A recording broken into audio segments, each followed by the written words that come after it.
우리가 지속적으로 진리의 빛을 따라서 주제를 함께 공부해 나가고 있습니다. 오늘은 네 번째 시간입니다. 첫 번째, 두 번째, 세 번째 시간, 우리가 지난 시간부터 지금까지 배워온 주제는 다 기억나시죠? 성경, 하나님, 사람, 오늘 네 번째 시간입니다. 죄에 대해서입니다. 이게 나눠드린 유인물 보면은 아시겠지만 이 1부는 구원을 받기까지 필요한 주제들을 중심으로 구성이 되어 있습니다. 성경, 하나님, 사람, 죄, 예수 그리스도, 그리고 믿음, 구원의 초청, 이렇게 1부는 구성이 되어 있습니다. 이게 랜덤으로 이렇게 주제를 정해놓은 것이 아니라 이제 성경적인 논리적인 순서에 맞춰서 이 주제들이 다 구성이 되어 있어요. 그래서 이제 하나하나씩 우리가 천천히 살펴보도록 하겠습니다. 오늘 네 번째는 죄에 대해서입니다. 정확히는 죄의 자각, 구원을 향한 첫걸음이라고 볼 수가 있습니다. 제가 지난 시간부터 반복적으로 말씀드렸던 건데요. 이제 성경의 주제들은 다 이렇게 유기적으로 밀접하게 연관이 되어 있습니다. 우리가 지금 진리의 빛을 따라서를 공부하는 것도 논리적인 순서에 의해서 공부를 하잖아요. 왜냐하면 성경 모두가 이런 논리적인 순서에 따라서 서로 이렇게 밀접하게 연관이 되어 있기 때문입니다. 우리가 성경을 배우면 하나님을 알고 인간에 대해서 알게 되죠. 하나님을 알면 구원에 대해서 알게 됩니다. 우리가 구원에 대해서 공부를 하면 죄에 대해서도 공부를 해야 되겠죠. 죄에 대해서 우리가 다루고자 한다면 인간에 대해서도 필연적으로 다뤄야 됩니다. 그리고 구원을 위해서는 회개, 믿음, 그리고 구속에 대해서는 왕국, 종말, 이 모든 것을 다 다루어야 돼요. 그래서 이렇게 세포처럼 모든 진리가 하나로 아주 밀접하게 연관이 되어 있다. 이 중에서 하나만 딱 독립적으로 떼어서 다룰 수는 없다는 얘기죠. 그래서 하나를 배우면 그 다음 주제도 필연적으로 우리가 공부를 할 수밖에 없습니다. 왜냐하면 서로 밀접하게 연관이 되어 있기 때문이죠. 이렇게 성경을 공부하는 목적은 크게는 두 가지입니다. 첫 번째는 영적 출생을 위해서예요. 하나님과 분리된 동떨어진 죄인이 구원받아서 하나님의 자녀가 되는 것입니다. 그리고 하나님의 자녀가 되었다면은 자녀의 신분에 걸맞게 하나님의 진리를 흡수하고 열매 맺고 성장하는 것이 바로 성경 공부의 두 번째 목적입니다. 이 두 가지 목적은 성경적 신앙의 핵심적인 주제라고 볼 수가 있습니다. 오늘 우리가 네 번째 살펴볼 이 죄의 주제를 살펴보기 전에 먼저 우리가 구원에 대해서 잠깐 살펴보고 넘어갔으면 좋겠어요. 성경에서는 구원이라는 단어를 여러 가지 다른 용례들로 사용을 합니다. 예를 들어 구약에 언급된 많은 구원들이 있죠. 질병으로부터 고침받는 것, 그리고 타국의 압제로부터 구출받는 것, 영적인 어려운 상황이나 궁핍한 상황으로부터 해결을 받는 것, 이것을 비롯해서 다양한 어려운 상황으로부터 구출을 받는 것을 구원이라고 표현을 합니다. 예를 들면 창세기 45장에서 대기근을 피해서 하나님께서 요셉과 그의 가족들을 보호하셨던 것을 구원이라고 표현을 합니다. 그리고 출애굽도 구원이라고 표현을 합니다. 성경에서. 그리고 메데 페르시아 유대인들이 포로로 잡혀있던 그 시간에 유대인이 멸절당할 위기에 처해 있었죠. 에스더기를 보면은 에스더와 모르드게의 믿음과 기지를 통해서 한 민족이 구출을 받습니다. 그것도 구원이라고 표현을 합니다. 우리가 수요기도 제목 놓고 우리 아프신 분들을 위해서 기도하면서 야고보서 5장 15절 많이 인용하잖아요. 야고보서 5장 15절은 병으로부터 기도로 고침을 받는 것도 구원이라고 표현을 합니다. 이렇게 구원은 여러 가지 용례들로 이제 사용이 되고 있습니다. 하지만 제가 지금 언급드린 이 구원의 용례들은 어느 정도 한계가 있습니다. 예를 들어서 병으로부터 고침을 받았다고 해도 다시 병이 들 수 있습니다. 그렇죠? 그리고 여전히 우리는 육신의 장막 안에 살면서 몸이 노쇠해집니다. 그리고 우리가 이방 민족의 압제들, 그리고 적국으로부터의 압제들에서부터 구원받았다고 할지라도 여전히 주변 국가들의 위협은 살기등등합니다. 대표적으로 사사들이 그렇죠. 사사들은 항상 죄로 인해서 징계로 주변 민족의 압제를 받고 하나님께서 구출해 주셨지만 다시 범죄함으로 인해서 계속 주변 민족들로부터 반복적으로 외침을 당하는 것을 보게 됩니다. 자, 이러한 구약에 있는 물리적인 구원 그리고 질병으로부터의 구원은 다시 병들거나 압제되거나 죽음에 이르는 한계를 지니고 있다. 대표적으로 나사로가 그렇죠. 회당장 야이로의 딸도 죽음으로부터 다시 살아났지만 다시 죽습니다. 나사로와 회당장 야이로의 딸을 지금 우리가 그들의 소식을 들을 수가 없죠. 왜냐하면 죽음으로부터 건짐받았지만 여전히 그들은 수명이 다해서 주님 품으로 떠났기 때문입니다. 사사들도 마찬가지고요. 그래서 구약 성경에 언급된 이런 물리적인 구원들 그리고 다양한 곤란한 환경으로부터 구원받는 것은 여전히 한계를 지니고 있다. 이것은 성경이 말하고자 하는 궁극적인 구원은 아니다. 하지만 우리에게 매우 기쁜 소식이 있죠. 바로 제가 지금 언급해드린 구약 성경에 언급된 물리적이고 그냥 곤란한 환경으로부터 구원을 받는 이런 한계가 있는 구원은 궁극적인 구원을 예표하고 있다는 것입니다. 그것은 바로 죄로부터 구원 그리고 우리가 영원히 죽어서 심판받아야 되는 그러한 죄와 지옥의 저주로부터의 심판의 구원을 예표하고 있다는 것입니다. 성경은 이 궁극적인 구원에 대해서 말씀하고 있습니다. 그거에 대한 증거로 신약 성경의 저자들은 제가 지금 말씀드렸던 구약 성경에 언급된 이 구원의 용례들을 신약 성경에서 다시 재인용하면서 이것이 바로 혼의 구원의 예표다라는 것을 보여줍니다. 제가 다 구절을 살펴볼 수는 없고 몇 가지만 살펴보겠습니다. 이사야서 61장 1절은 이렇게 말씀하죠. 주 하나님의 영께서 내 위에 임하셨고 기름을 부으셔서 온유한 자들에게 좋은 소식을 선포하게 하셨다. 누구에게 선포하게 하셨습니까? 포로된 자에게, 그리고 결박된 자들에게, 그리고 감옥에 갇힌 자들에게. 자, 이것을 역사적으로 보면은 예언자 이사야가 장차 바빌론의 포로로부터 해방될 유대인들을 언급해 두고 얘기하고 있는 거예요. 한마디로 여기에서의 구원은 그런 포로됨으로부터의 구원입니다. 하지만 주님께서 공생애 때 회당에서 똑같은 성경 이사야 이 성경 기록을 펼쳐서 읽으시면서 이것을 영적 구원으로 해석을 하시죠. 복음을 선포하게 하셨기 때문이라. 여기에서 포로된 자들에게 구출을 이렇게 주님께서 언급하셨을 때는 당연히 바빌론이나 메데 페르시아로부터 구출을 의미하진 않았겠죠. 자, 같은 맥락입니다. 이사야 49장 8절 동일한 청중, 동일한 대상에게 했던 이사야의 예언을 사도 바울은 교회 시대에 은혜의 복음을 받아들이는 것으로 이제 해석을 하고 있습니다. 이사야 예언자는 얘기하죠. 받아들일 만한 때에 내가 내 말을 들었고 구원의 날에 내가 너를 도왔다. 그런데 사도 바울은 받아주시는 때에 내가 내 말을 들었고 구원의 날에 내가 너를 구조하였노라. 보라, 지금이 받아주시는 때요. 보라, 지금이 구원의 날이로다. 은혜의 복음을 받아들이라고 강청하고 이것을 신속하게 받아들이라는 권면으로서 말하고 있죠. 자, 이런 구절들이 성경에 매우 많습니다. 제가 이제 말씀드리고 싶은 핵심은 구약 성경에 언급된 모든 다양한 구원의 용례들은 궁극적인 혼의 구원, 죄로부터의 구원을 예표하고 있다는 것입니다. 자, 우리는 이런 주님의 해석과 사도들의 성경 해석에 따라서 혼의 구원을 받아야 되겠죠. 우리가 질병으로부터 구원해달라고 하나님 앞에 기도할 수 있습니다. 그리고 우리 살면서 주변 상황, 그러니까 해결되지 않는 여러 가지 문제들의 해결을 위해서 기도할 수도 있겠죠. 그리고 하나님께서는 그런 상황들로부터 우리를 구원해 주실 수 있습니다. 그런데 중요한 것은 우리가 질병으로부터 구원받고 어려운 상황으로부터 해결받을지라도 우리가 혼의 구원을 받지 않는다면 그 모든 것이 다 필요가 없다는 것입니다. 만약에 혼의 구원을 받았다면 우리가 질병으로부터 구원받지 못한다고 할지라도 삶의 어려움이 여전히 내 옆에 있다고 할지라도 혼의 구원을 받은 성도는 영원히 살죠. 우리가 이 땅에 잠깐 살면서 육신의 질병으로 고통받을 수 있지만 혼의 구원을 받은 성도들은 우리 주님과 같은 병들거나 노쇠하지 않는 영광스러운 몸으로 변모돼서 영원토록 주님과 함께 하게 될 것입니다. 그렇기 때문에 우리가 중요한 것이 무엇이냐? 우리가 병 고침 받을 수 있습니다. 여러 가지 어려움으로부터 구원받을 수 있습니다. 하지만 그것들보다 먼저 성경이 모든 죄인들에게 강청하고 있는 궁극적인 구원, 혼의 구원을 받아야 된다는 것입니다.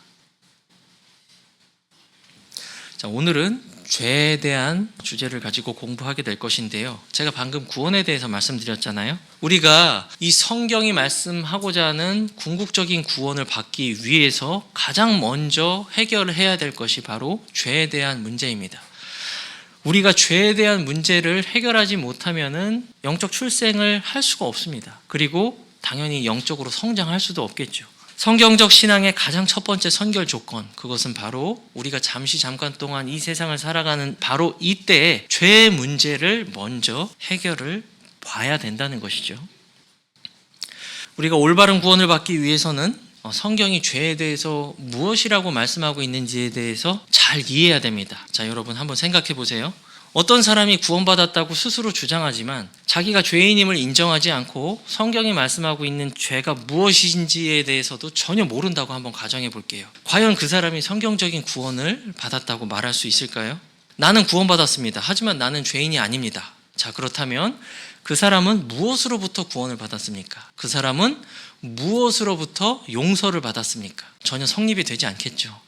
자, 죄라는 말은 우리를 불편하게 만듭니다. 그리고 자꾸 꺼내면은 뭔가 싫습니다. 불편하죠. 하지만 우리가 구원받기 위해서, 또 구원받고 이후에 성장하기 위해서는 죄에 대한 관념을 우리 마음속에 분명히 알고 있어야 된다는 것입니다. 구원의 필수적인 조건, 죄를 아는 것입니다.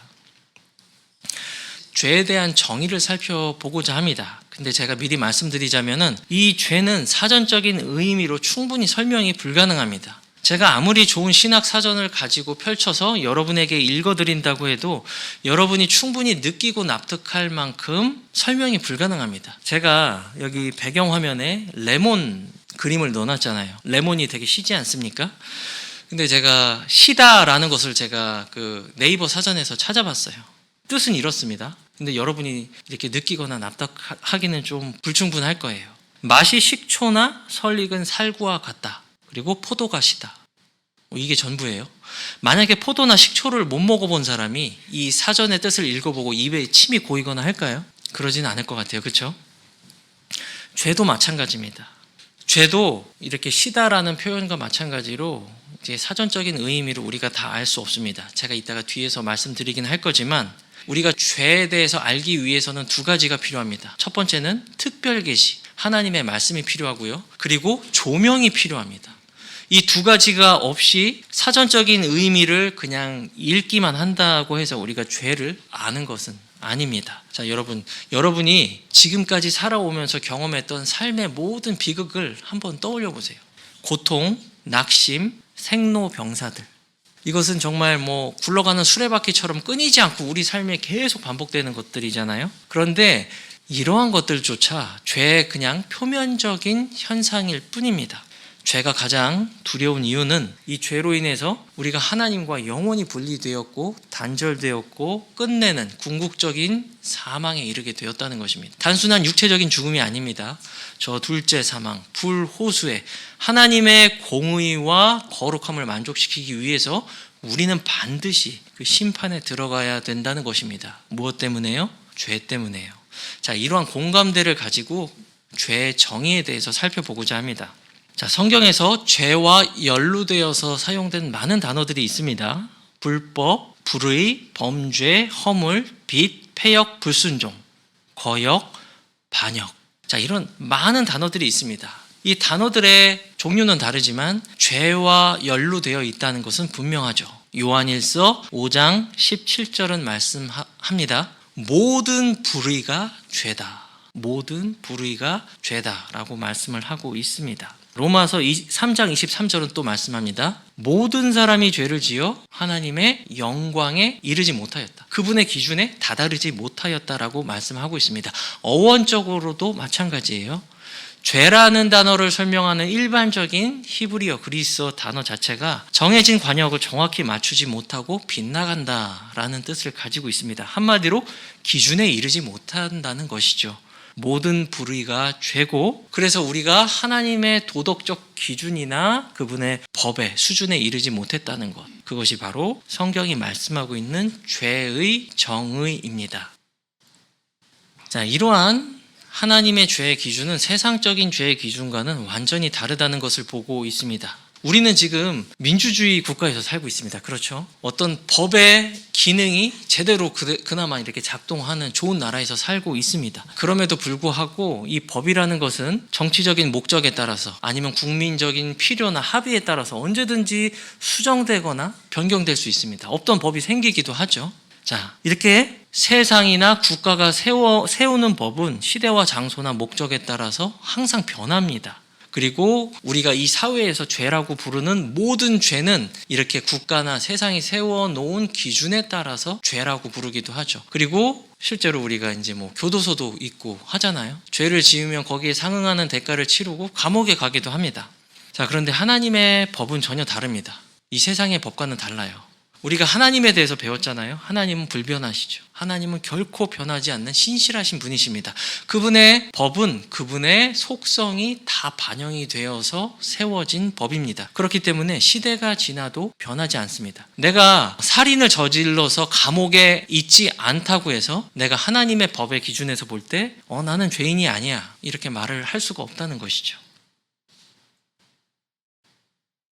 이렇게 모든 사람들은 이 죄로 인해서 비참한 상태에 있게 되었습니다. 우리가 지난 시간에 함께 나눠본 바 사람은 하나님의 형상을 투영받아서 지정의를 갖춘 책임 있는 피조물로 만들어졌죠.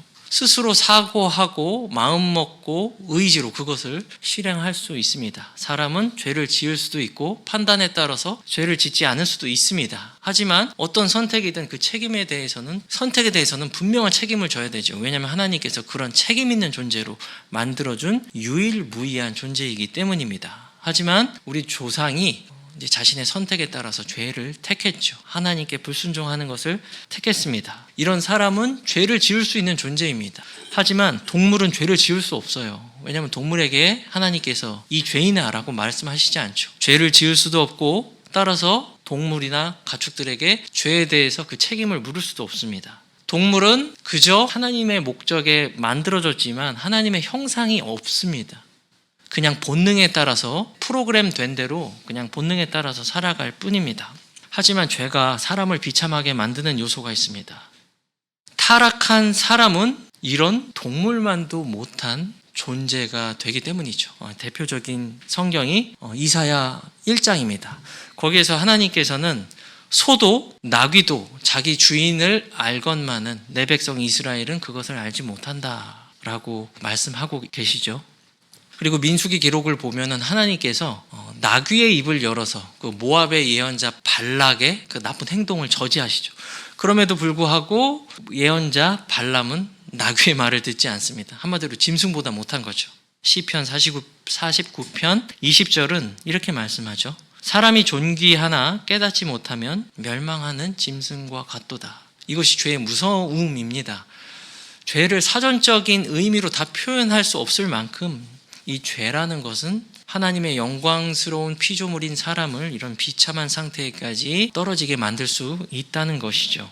정리해보자면 죄의 정의는 이것입니다. 하나님이 세우신 기준 또는 법을 지키지 못하고 이르지도 못하는 것을 일컬어서 죄라고 합니다. 그리고 하나님의 특별 계신 말씀을 통해서 우리가 죄의 크기의 무시무시함을 본다면 우리 모두는 하나님 거룩하신 하나님 앞에서 견딜 수 없는 괴로움을 느끼게 될 것입니다. 자, 누가 죄인입니까? 모든 사람이 죄인입니다. 방금 살펴본 죄의 정의에 따르면은 우리 모든 사람이 하나님의 영광에 이르지 못했습니다. 하나님의 기준에 이르지 못하고 그 관역을 빗나간 화살들이 저와 여러분들이었어요. 이것을 죄의 보편성이라고 합니다. 그 누구도 나는 죄인이 아니라고 아니면은 세상적인 기준에서 세워놓은 죄의 정의에 따라서 나는 살인하지 않았고 도둑질을 하지 않았으니까 나는 죄인이 아니라고 말할 수가 없다는 것이죠. 사람이 이 육신의 장막 안에서 사는 동안은 크든 작든 반드시 죄를 짓고 살아갈 수밖에 없습니다. 이러한 죄인은 부패한 이성과 마음을 가지고 있습니다. 그리고 그 죄인의 마음은 하나님을 향한 무지와 미신으로 가득 찼다고 제가 지난 시간에 이제 몇 번에 거쳐서 말씀드렸습니다. 로마서 1장, 2장, 3장은 이것을 아주 명확하고 구체적으로 기술하고 있습니다. 그래서 이방인이나 유대인이나 모든 사람이 죄 아래 있다고 성경은 말씀하고 있는 것이죠. 하나님을 향한 무지와 어리석음으로 가득 차 있는 죄인들은 여러 가지 어리석은 공상과 질문을 하게 됩니다. 많은 사람들이 이런 얘기를 하죠. 사람이 이렇게 타락한 것에는 하나님의 책임도 있다. 하나님께서 선악과를 만들어 놓으셨고 죄를 허용하셨기 때문이다. 자, 그렇다면은 하나님께서 죄를 창조하셨습니까? 그렇지 않으시죠. 자, 이러한 질문을 하는 많은 사람들은 자신이 거듭나지 못하고 죄의 영향력 아래에 있는 타락한 사람이라는 것을 반증하는 어리석은 질문이겠죠. 그리고 이러한 어리석은 질문은 자기 자신의 죄성과 책임을 하나님께 전가하려는 어리석은 시도이기도 합니다. 자, 최초의 인간의 불순종으로 이 죄가 세상에 들어오고 그리고 사망이 모든 사람에게 임하게 되었습니다. 우리가 특정 몇 가지 죄를 범한다고 해서 죄가 죄인이 되는 것이 아닙니다. 우리는 태어날 때부터 죄인으로 태어났기 때문에 본성상 죄를 짓는 것은 너무나도 자연스러운 일입니다. 초식동물이 풀을 먹고 육식동물이 사냥해서 고기를 잡아먹는 것과 똑같은 일이에요. 시편 51편 5절은 말씀하고 있습니다. 보소서, 내가 불법 중에 형성되었고 내 어머니가 죄 중에 나를 수태하였습니다 라고 이렇게 말하고 있죠. 로마서 5장 14절은 이렇게 말씀합니다. 아담의 범법과 유사한 죄를 짓지 아니한 자들 위에도 사망이 군림하였다 라고 말씀하고 있어요. 우리는 아담이 범했던 죄들을 짓지 않았습니다. 그럼에도 불구하고 우리 모두 병들고 늙고 여러 가지 이 세상의 수고와 슬픔 가운데 살아갑니다. 죄의 표면적인 증후 가운데 살아가고 있죠. 자, 그 이유는 우리의 죄는 유전된 죄고 정말 슬프고 인정하기 싫지만 이 죄는 유전되어서 우리에게도 그 영향력을 발휘하고 있기 때문입니다. 에베소서 2장 3절에서 바울은 우리가 구원받기 이전에 본질상 진노의 자녀들이었다고 말씀하고 있어요.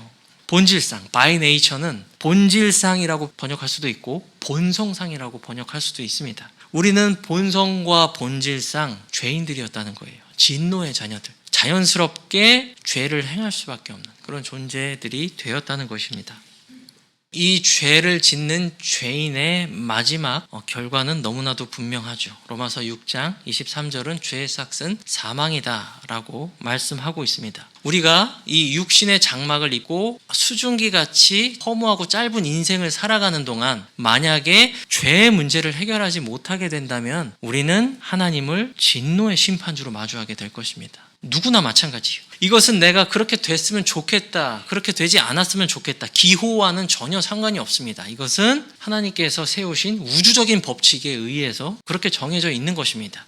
우리가 지상명령을 받고 복음을 전하고 전도지를 배포하고 성경을 나눠주는 이유가 바로 이러한 법칙 안에서 살아가고 있는 모든 죄인들에게 기쁜 소식을 전달하기 위해서죠.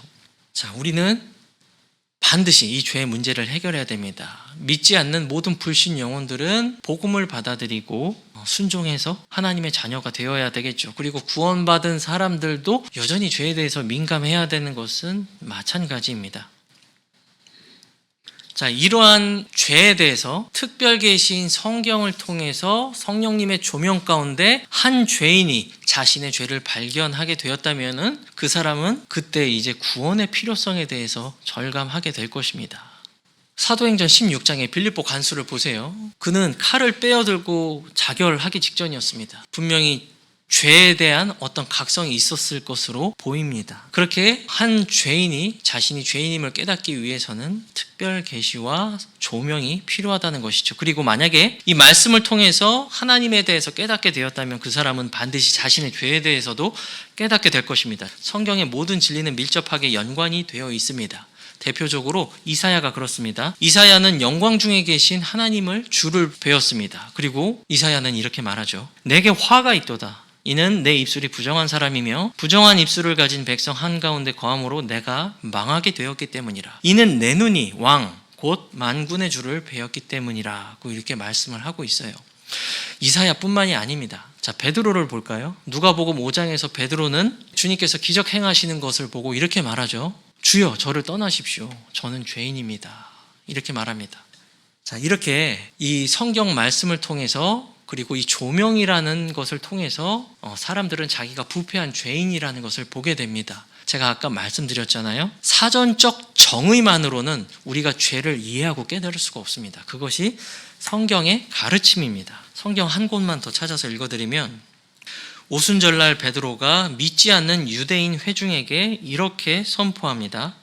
그러므로 이스라엘의 모든 집은 확실히 알지니 너희가 십자가에 못 박은 그 동일한 예수님을 하나님께서 주와 그리스도로 삼으셨느니라. 그러자 유대인들이 어떻게 반응하죠? 하나님의 계시의 말씀이 선포되고 성령님의 조명이 강력히 일어날 때 믿지 않는 유대인 회중들은 이렇게 반응합니다. 이제 그들이 이 말을 듣고 마음속으로 찔려 베드로와 나머지 사도들에게 이르되, 사람들 곧 형제들아, 우리가 무엇을 해야 될까? 그리고 사도행전 16장에서 빌립보 간수는 내가 어떻게 하여야 구원을 받으리이까? 이렇게 된다는 것입니다. 자, 그래서 우리가 사전적 의미를 읽어주는 것 이상으로 우리는 특별 계시인 성경 말씀을 우리 손에 들고 불신 혼들에게 나아가서 하나님의 말씀을 선포할 때 그들은 자신들의 죄를 자각하고 구원의 필요성에 대해서 깨닫게 된다는 것입니다. 병을 고치기 위해서는 먼저 자기가 병든 환자라는 것을 알아야 되겠죠. 사람이 구원을 받기 위해서는 내가 죄라는 중병에 걸린, 죽을 수밖에 없는 중병에 걸린 환자라는 사실을 깨닫고 구원자 되시는 주님 앞에 나가야 된다는 것이죠. 마태복음 9장 12절, 13절에서 주님께서 이렇게 말씀하시잖아요. 건강한 자에게는 의원이 쓸데없다. 오직 병들고 아픈 자들에게 의원이 필요하다. 나는 의인들을 부르러 오지 않고 죄인들을 불러 회개하게 하려고 왔다라고 말씀하셨죠. 우리 주님께서는 의인들을 부르러 오지 않으셨습니다. 왜 그렇죠?